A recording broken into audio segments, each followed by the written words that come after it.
今天這一集跟大家理一理，想要玩轉高加索三國必須要注意的這10點，如果沒有規劃好，你可能會被拒絕入境。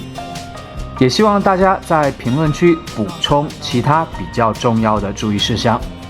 首先，大家一定要記得，亞美尼亞和阿塞拜疆之間的陸路邊境是不能通行的，而且兩國的首都埃里溫和巴庫是沒有直飛的，都得繞飛。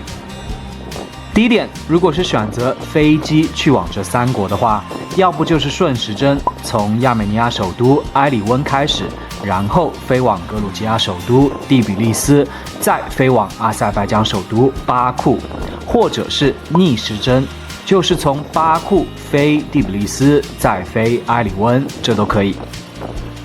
然後，如果時間允許，大家可以選擇陸路走完這3個國家。所以第2點照第1點，順時針、逆時針都行，有大巴和火車的選擇。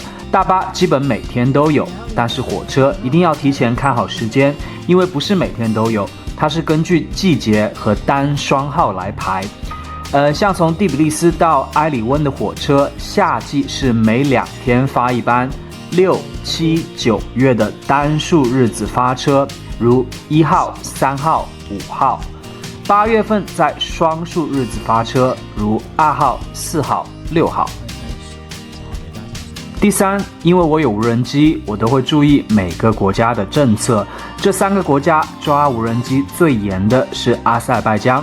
如果你先飛阿塞拜疆，那就最好不要帶了。不過我當時飛到巴庫的時候，出來沒有查。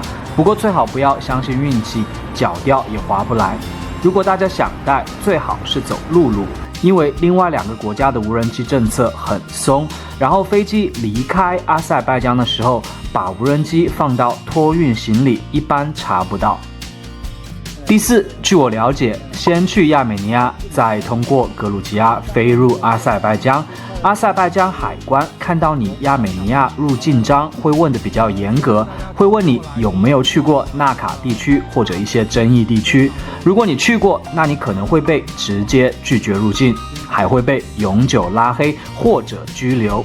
所以大家最好不要去那些有爭議的地區，像納卡地區。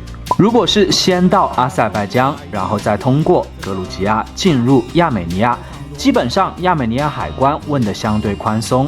我就是這樣陸路走過來的，什麼都沒有問。另外，這裡再多提一嘴，可能會節約你半個小時到1個小時的排隊時間。我從阿塞拜疆陸路入境格魯吉亞的時候，前面很多旅遊團，所以排很長的隊。正好我看到好幾個人徑直繞過旅行團的隊伍，所以我問了一下旁邊的官員，官員說如果是單獨的個人，可以插到另外一個隊伍。所以大家如果看到旅行团，可以再問一下是不是要一起排隊，是否有單獨的個人通道。第5，納西切萬自治共和國，世界最大的陸所飛地。這個地方屬於阿塞拜疆，但與阿塞拜疆沒有陸路相連，所以要過去玩的話，只能從巴庫、伊斯坦布爾或者莫斯科坐飛機過去。最多選擇的是巴庫，走陸路要從土耳其或者伊朗走，而且很複雜。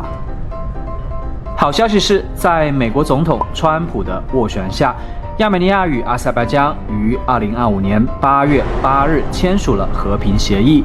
作為協議的核心內容，亞美尼亞同意設立一條貫通其南部領土的交通走廊，將阿塞拜疆本土與其飛地納西切萬相連接。亞美尼亞外交部2026年6月表示，這個走廊預計要到2030年左右才能全面貫通。第6，講一下這3個國家的打車軟件。阿塞拜疆主要是 Bolt 和 Uber， 這個 Uber 是阿塞拜疆特有的 Uber， 叫 Uber Azerbaijan。格魯吉亞主要是 Bolt，Yandex.Go 在小城車源比較多。亞美尼亞主要是 Yandex.Go。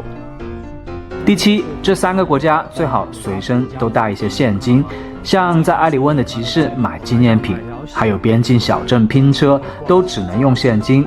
還有像在第比利斯為公交卡充值，也只能用現金充。第8，手機卡，這3個國家都建議直接買當地 SIM 卡或者 eSIM。亞美尼亞推薦 Viva 或 Team Telecom， 格魯吉亞推薦 Makti， 阿塞拜疆推薦 Azercell。我自己為了省錢沒有辦理，如果想省錢的可以離線下載好谷歌地圖。第9點，雖然3個國家都挨在一起，但信仰完全不同。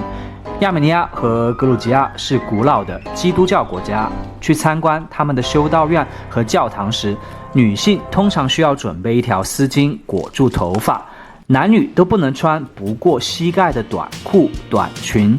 而阿塞拜疆是世俗化伊斯蘭國家，骨子裡非常傳統保守，在公共場合盡量避免過分親密的舉動。